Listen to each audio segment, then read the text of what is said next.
On va pouvoir donc attaquer le topo suivant. Donc, on va parler de limitation au bloc des urgences. Et donc, on a créé pour ça le docteur Clément Gakuba qui vient nous donner son expérience. Merci beaucoup.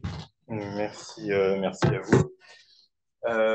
Ouais, je vais passer des diapositives comme ceci. Ok. Concrètement, ce type de questionnement, comment ça peut se présenter? J'avais pris quelques cas qu'on avait eu, par exemple, le bloc des urgences, un patient de 73 ans, alcoolique chronique, retrouvé au sol, Glasgow coma à 7, et il vous est proposé pour une évacuation d'un hématome sous-dural. Patient de 86 ans, GIR2, démence, hypotension, Cadigo 3, qui vous est proposé pour une laparotomie. Et puis une troisième situation, une patient de 67 ans, antécédent de 7, d'AOMI, qui présente un tableau de défaillance hémodynamique rénale, hyperlactatémie, et qui vous est également proposé pour une laparotomie. Donc ça, c'est des situations que vous pouvez, on va dire, banales, que vous pouvez croiser dans votre bloc des urgences. L'éthique en urgence, est-ce que c'est fréquent?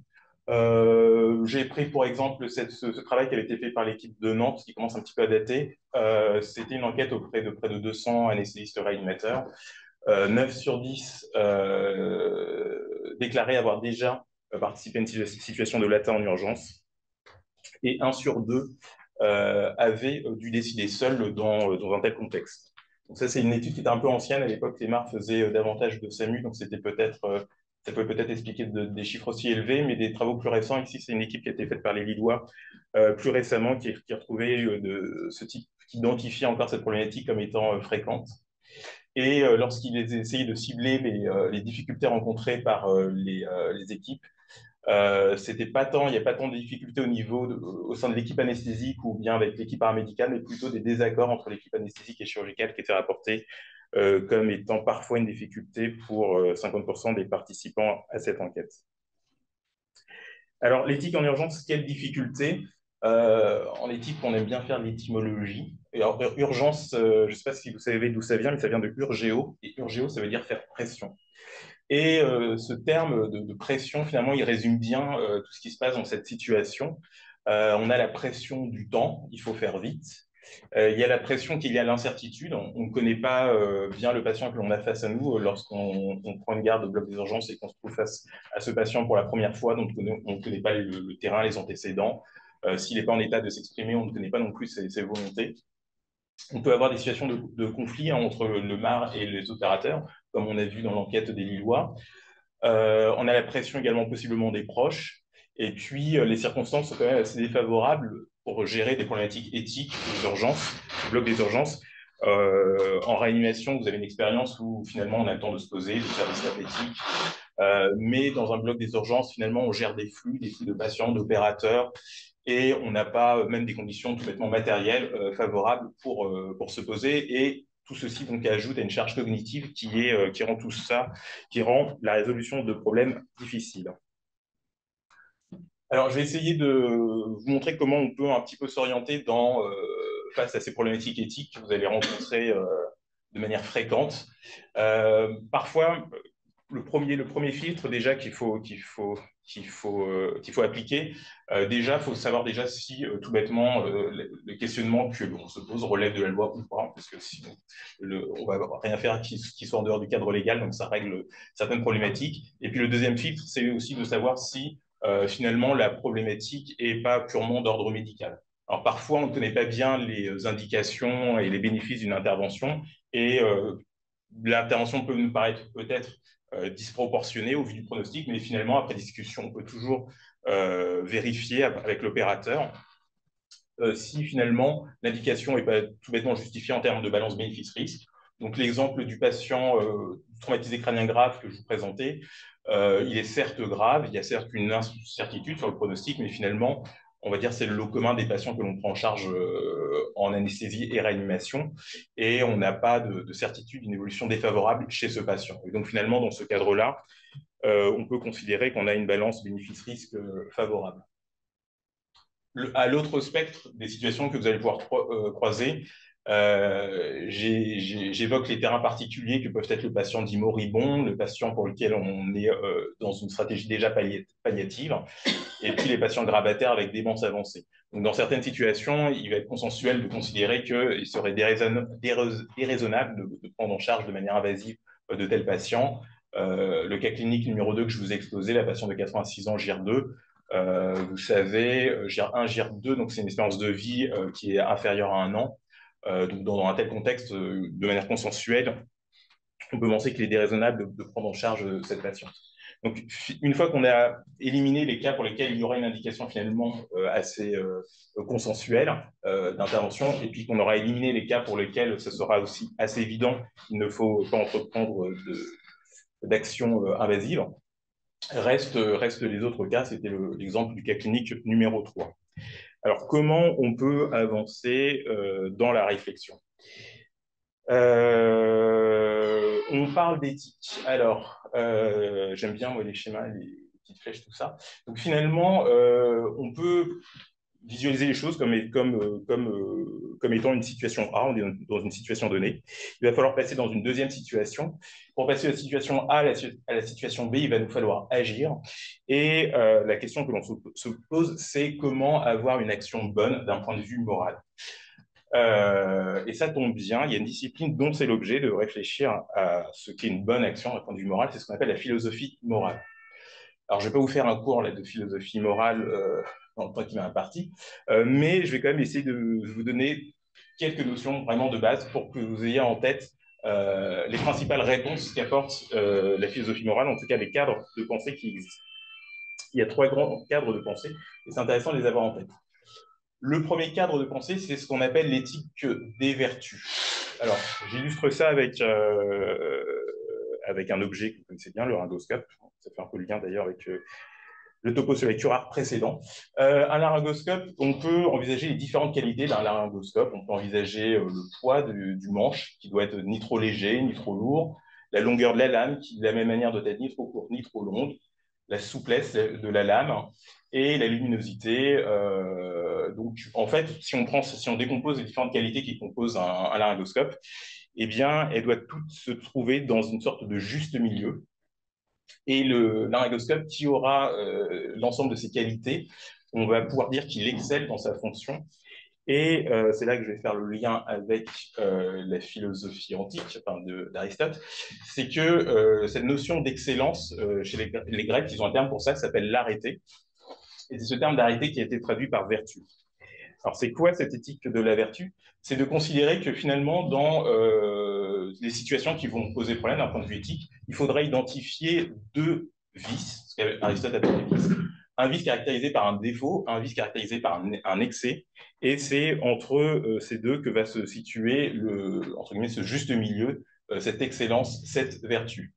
Donc, si on prend l'exemple du courage, par exemple, pour Aristote, ça fait partie de la liste des vertus, eh bien, le courage, c'est une sorte de juste milieu entre un manque de courage, qu'on appellerait de la lâcheté, mais un excès de courage non plus, ce n'est pas quelque chose de forcément adapté, c'est ce qu'il appelle la témérité.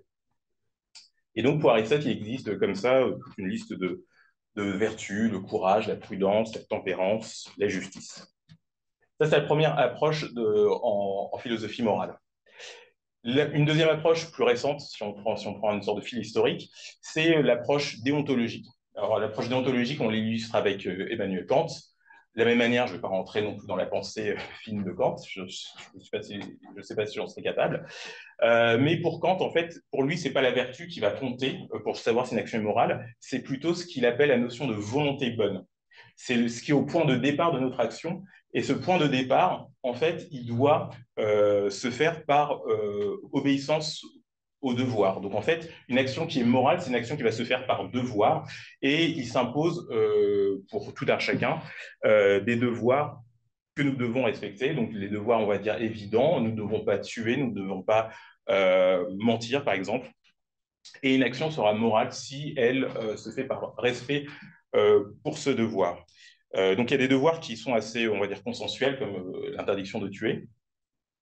Mais il y a d'autres devoirs qui sont, si on cherche à les appliquer, qui sont moins on va dire, qui ont des applications qui sont moins intuitivement adaptées en tout cas. Donc là, par exemple, je prends l'exemple d'un patient qui est admis en réanimation pour une crise convulsive, crise convulsive qui va permettre de diagnostiquer des lésions cérébrales qui vont faire le diagnostic d'une sérologie toxoplasmose positive, et un patient qui ne veut pas que ses proches soient informés de ce diagnostic de VIH. Ce patient se dégrade sur le plan respiratoire, il est de nouveau mis sous sédation, ventilation mécanique, et les proches nous demandent si on connaît l'origine des lésions cérébrales. Et donc, si on est un conscient rigoureux, eh bien, il faudrait dire toute la vérité sur ce dossier. Mais vous avez l'intuition que ce n'est pas adapté. Et puis, de toute façon, vous savez qu'il y a le secret médical qui s'oppose. Donc, cette approche déontologique, elle fonctionne par devoir, mais elle est rigide. Troisième proposition, troisième cadre qui existe en philosophie morale, c'est une approche qui va, cette fois-ci, juger une action, la moralité d'une action par rapport à ses conséquences. Donc, ça va pas, on ne va pas dire qu'une action est morale parce qu'elle respecte un certain devoir, mais parce que en fait, elle va nous permettre d'arriver à un point de chute qui est celui qui est visé. L'approche conséquentielle, ce sont des approches qu'on dit conséquentialistes. Elles s'intéressent aux conséquences. L'approche conséquentialiste la plus connue, la plus commune, c'est l'utilitarisme. Donc l'utilitarisme, de la même manière, c'est pas intuitif ce à quoi renvoie le terme utilité, mais l'idée c'est que une action sera jugée morale dans cette approche-là si elle maximise l'utilité, c'est-à-dire si elle maximise les bonheurs et diminue les malheurs. Donc c'est Jeremy Bentham, qui est un philosophe anglais du XVIIIe siècle, qui est un peu l'archétype de cette approche. Là encore, de manière intuitive, on a envie de dire que c'est pas trop mal finalement de maximiser les bonheurs, diminuer les malheurs. Jeremy Bentham avait même poussé le curseur à proposer même un calcul, ce qu'il appelait le calcul philosophique, c'est-à-dire que vous calculez la somme des plaisirs liés à une action, vous calculez la somme des douleurs liées à une action, vous faites une différence entre les deux. Si c'est positif, et bien votre action, elle sera morale de ce point de vue-là. Je rentre pas dans les détails, dans le détail des critiques qui sont faites à l'utilitarisme, mais là, de la même manière, on peut se retrouver dans des situations qui sont contre-intuitives, c'est l'exemple, par exemple, du chirurgien fou qui décide de prélever un patient inconscient sans son consentement pour greffer 5 autres personnes en se disant qu'il va maximiser les bonheurs. Donc, de la même manière, intuitivement, on sent que c'est pas tout à fait moral dans le sens commun. Alors justement, c'est intéressant cette notion de sens commun. Donc là, je vous ai exposé les 3 grands registres de la philosophie morale, l'approche sur les vertus, l'approche déontologique et l'approche conséquentialiste, l'utilitarisme. Une fois que je vous ai dit ça, je ne vous propose pas de faire la philosophie morale à 2h du matin au bloc opératoire. Les anglo-saxons ont une approche toujours plus pragmatique des choses, et en 1979, on a 2 philosophes, Beauchamp et Chaldrès, qui ont écrit ce livre qui s'appelle Principes d'éthique biomédicale. Et dans ce livre, finalement, ils ont une approche qui consiste à dire que les plusieurs siècles de philosophie morale qu'ils ont précédés, c'est certes intéressant, mais finalement, on va essayer de trouver quelque chose qui va être plus facilement applicable. Et ce qu'ils trouvent de plus facilement applicable, c'est de se dire que il y a une notion de morale commune et que pour tout à chacun, il y a certaines choses qui sont conformes aux intuitions morales des individus et d'autres qui sont non conformes. Et ils vont regrouper ces principes dans ils vont identifier 4 grands principes. Donc vous avez déjà, je pense, déjà tous entendu parler. C'est ça l'avantage de cette approche, c'est que globalement, même quand on se discute avec les externes, les internes, tout le monde se souvient à peu près peut-être pas de tous, de tous les piliers, mais en tout cas, souvent les gens se souviennent de moins de 2, 3, voire 4 piliers.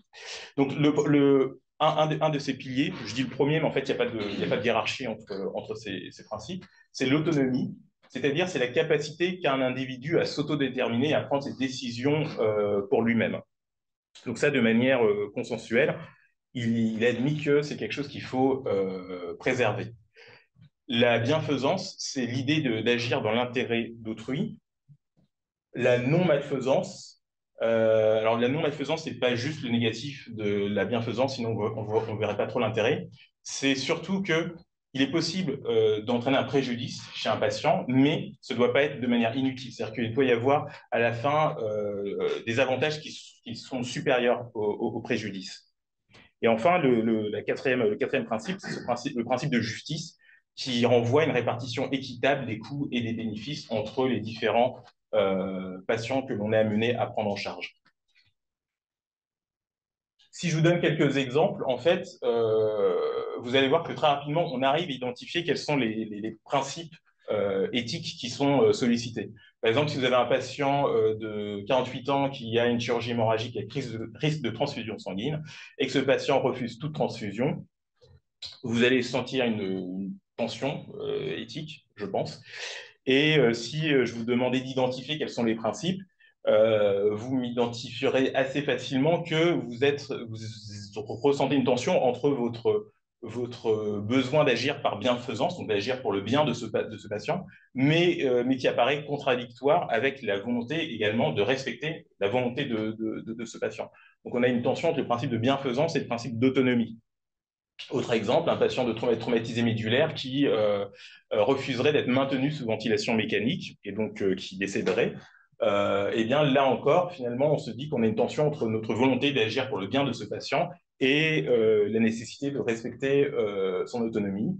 Un troisième exemple, une patiente nullipare, 22 ans, que vous voyez en consultation d'anesthésie pour une stérilisation tubaire, donc en chirurgie réglée. Et là, de la même manière, si vous ressentez une tension éthique, ce n'est pas forcément le cas, eh bien peut-être que vous auriez une sorte de tension entre votre volonté de respecter la non-malfaisance et d'autre part de respecter l'autonomie de la patiente. Donc cette approche par principe, elle est assez efficace parce que vous voyez, on arrive à identifier les principes. Une fois on les a identifiés, eh bien la deuxième étape, ce sera de les hiérarchiser ou de dire quel principe on va faire passer devant l'autre. Donc cette approche par principe, elle a été critiquée parce que peut-être qu'elle était simpliste, peut-être qu'elle dépendait du contexte culturel dans lequel elle a été mise en place, et puis qu'elle n'est pas adaptée à toutes les situations. Il n'y a pas longtemps, on a été confronté à des dilemmes de tri médical lorsque les ressources ont manqué pendant la pandémie de Covid. L'approche par principe ne marche pas, entre guillemets, pour aborder ce type de problématique éthique. Mais l'avantage de cette approche, c'est que ça offre un cadre clair et accessible. Et puis, ça permet d'avoir un langage commun. C'est-à-dire que lorsque vous avez un chirurgien, un opérateur, ou même un collègue anesthésiste-réanimateur, si vous parlez, vous dites que vous identifiez tel principe dans cette situation éthique à laquelle vous êtes confronté, eh bien, vous allez trouver un terrain commun pour échanger. Ça va permettre de cadrer les échanges. Alors, vous avez vu finalement dans cette approche, très souvent, vous l'avez déjà identifié, il y a un des principes que l'on va souvent questionner, c'est le principe d'autonomie, de respect de l'autonomie. Ce principe d'autonomie, on le retrouve dans la loi française de manière très importante avec la loi de Kouchner dite de 2002, la loi relative aux droits des malades, et puis elle revient sur le devant de la scène avec la première loi Leonetti et la loi Claes-Leonetti de 2016. En pratique, ça peut paraître assez simple de respecter les volontés d'un patient. On peut faire un petit algorithme. Soit le patient est capable de s'exprimer, et bien dans ce cas-là, il faut recueillir ses souhaits et volontés. Alors ça paraît simple, mais vous verrez, ou peut-être vous l'avez déjà vu, à l'expérience, parfois on échange sur une situation et puis on pose la question que souhaite le patient et personne ne lui pose la question. Donc ça paraît pas non plus aberrant de au moins toujours se poser la question de est-ce qu'on a pensé à recueillir la volonté du patient. Deuxième cas, le patient n'est pas capable de s'exprimer. Là, c'est là où ça devient plus compliqué. Si le patient n'est pas capable de s'exprimer, la loi a offert deux solutions possibles. Les directives anticipées et la personne de confiance. Alors, les directives anticipées, c'est les Américains qui ont promu plutôt cette solution vers les années 1990. Et en France, c'est arrivé au début des années 2000. Donc, ces directives anticipées, dans un premier temps, le médecin devait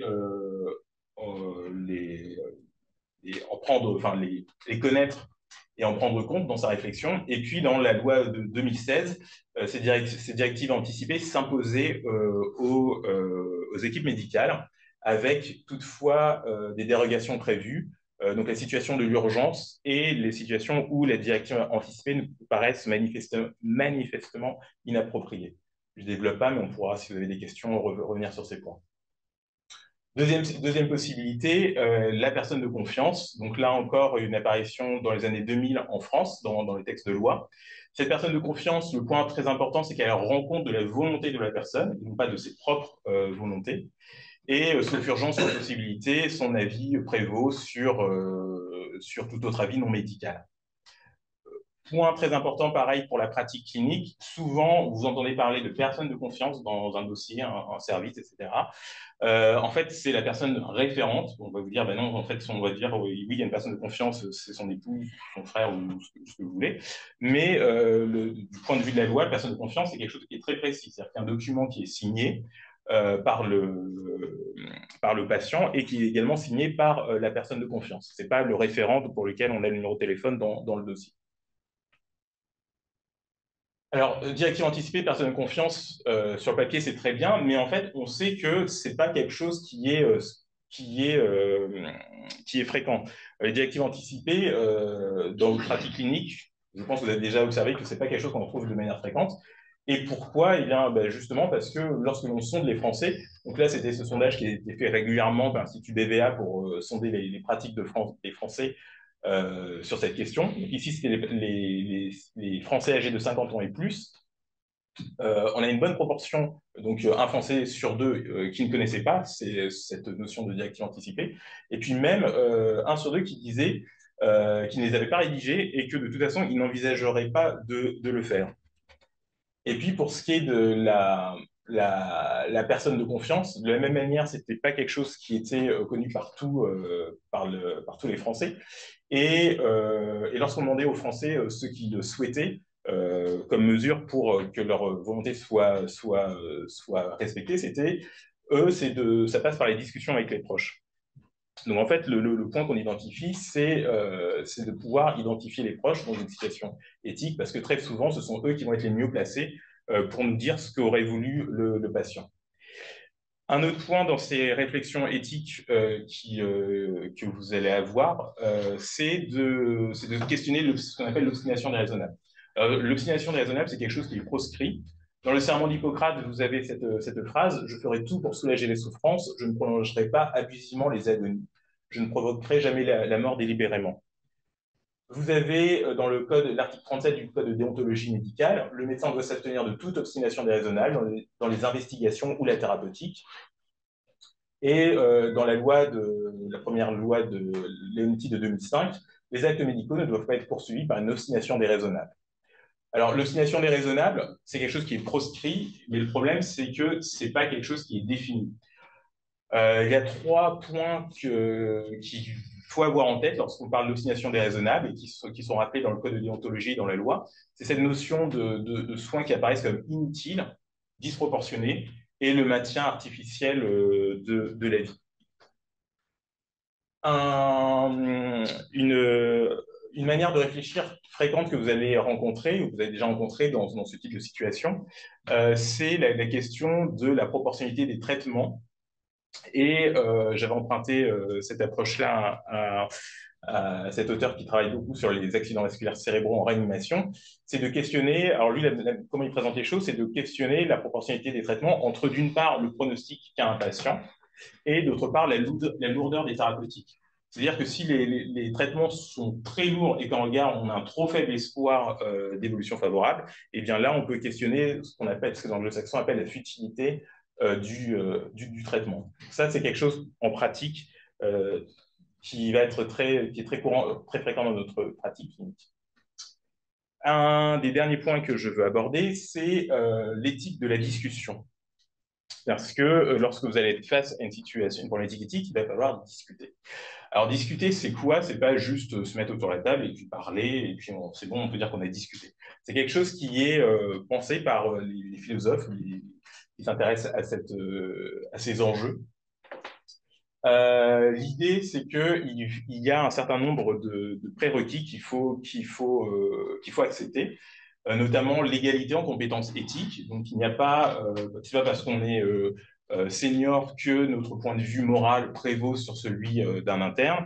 Ce n'est pas parce qu'on a telle fonction médicale que notre point de vue prévaut sur une autre spécialité médicale.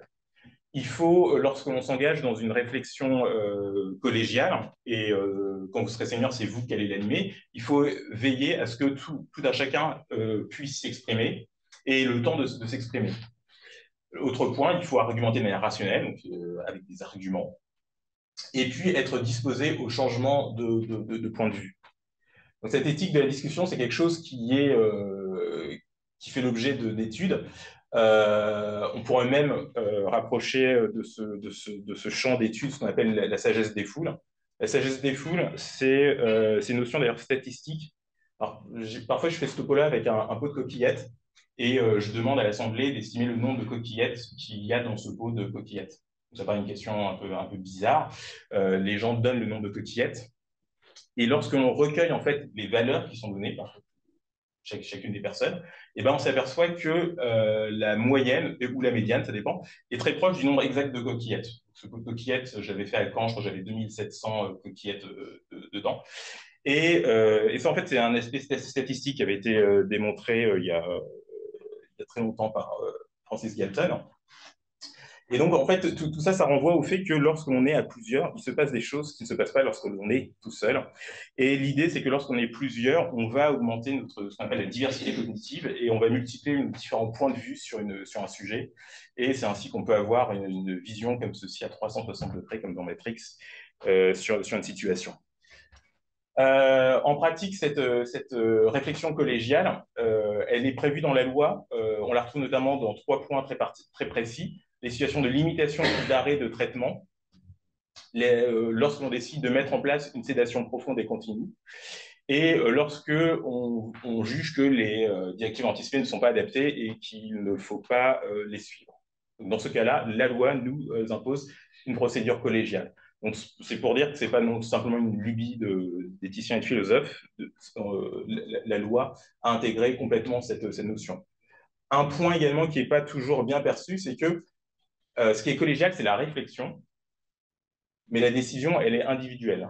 Donc ça, c'est un point qui est très important, parce que souvent dans les dossiers, on voit écrit décision collégiale, mais non, c'est une réflexion qui est collective, une décision qui est individuelle, et ce serait vous, le médecin en charge du patient, qui serait responsable de la décision. Alors, si jamais le doute persiste au terme d'une réflexion, ce qui est possible, euh, j'aime bien cette citation de Descartes qui conseille, lorsqu'on est perdu en forêt, de retenir la solution qui présente le double avantage de ne pas heurter le bon sens et d'être le moins irréversible. Et ça, je trouve que ça renvoie assez bien à, dans certaines situations, lorsque vous prendrez des patients en charge au bloc des urgences, c'est le concept de réanimation d'attente. C'est de considérer que dans certains cas de figure, on va, dans le doute, prendre en charge le patient, dans le doute également l'adresser en réanimation. Mais l'idée, c'est que c'est pas juste, bah, ok, on fait, on réfléchit pas, c'est de dire qu'on va on va réévaluer la situation dans un délai qui est convenu et qui est expliqué notamment auprès des proches. Donc, l'avantage de cette réanimation d'attente, c'est que ça va permettre de réduire l'incertitude sur le terrain et les antécédents, parce qu'en pleine nuit, on n'a pas forcément toutes les informations. Ça va nous permettre de recueillir les volontés du patient que l'on peut ne pas avoir sur le moment de la prise en charge. Et puis, ça va nous permettre d'affiner le pronostic de la maladie existante et de mieux, justement, évaluer cette balance de proportionnalité des traitements. Et puis, ça va nous permettre d'élargir la collégialité. Et donc, pour un autre point également qu'il faut avoir en tête, c'est que avant d'arriver à ces problématiques au bloc des urgences à 2 heures du matin, il faut penser anticiper ces réflexions. Parfois, on a des patients qui sont déjà dans les étages et dont en fait la problématique éthique est clairement anticipable. Et donc ça, c'est quelque chose qui doit être anticipé lorsque c'est possible et que ça doit faire l'objet d'une traçabilité. Et ça doit être accessible aux médecins de garde. Donc, pour résumer un petit peu ce que j'ai voulu vous présenter au cours de ce topo, c'est que dans un premier temps, il y aura un filtre médical qui consistera à dire ben, finalement, il y a une indication, par exemple, cette balance bénéfice-risque est favorable et donc il faut aller vers la chirurgie ou l'intervention. Et d'autres cas de figure où cette balance bénéfice-risque est clairement défavorable et il ne faut pas aller plus loin. Si on n'est pas dans cette problématique purement médicale, eh bien, on va avoir ce questionnement éthique. Ce questionnement éthique, je vous conseille de vous faire une sorte de checklist en passant ces 4 principes-là, l'autonomie, la bienfaisance, la non-malfaisance, la justice, et au vu de cette analyse, voir ce qu'il en ressort. Si votre évaluation est plutôt défavorable, eh bien dans ce cas-là, on s'orientera plutôt vers une limitation des thérapeutiques, limitation à l'arrêt thérapeutique. Et si elle est favorable, également, une autre manière de formuler aussi cette question, c'est de poser les choses en termes de balance, comme je disais, entre le pronostic et la lourdeur des thérapeutiques, cette proportionnalité des thérapeutiques. Si cette proportionnalité des thérapeutiques est acquise, eh c'est plutôt en faveur d'une intervention. Si elle paraît déséquilibrée, eh c'est plutôt en faveur d'une limitation des thérapeutiques. Et puis, lorsque c'est indéterminé, ça peut être la voie vers le concept de réanimation d'attente que je vous expliquais. Dans tous les cas, le point important, c'est que la réflexion doit être collégiale, tracée, et on peut également s'orienter vers une chirurgie sans pour autant, entre guillemets, prendre tout le package chirurgie-réanimation. Dans certains cas, on pourra considérer que le patient ira ensuite en service de soins. C'est tout à fait possible. Voilà, je termine là, comme ça j'ai respecté mon délai.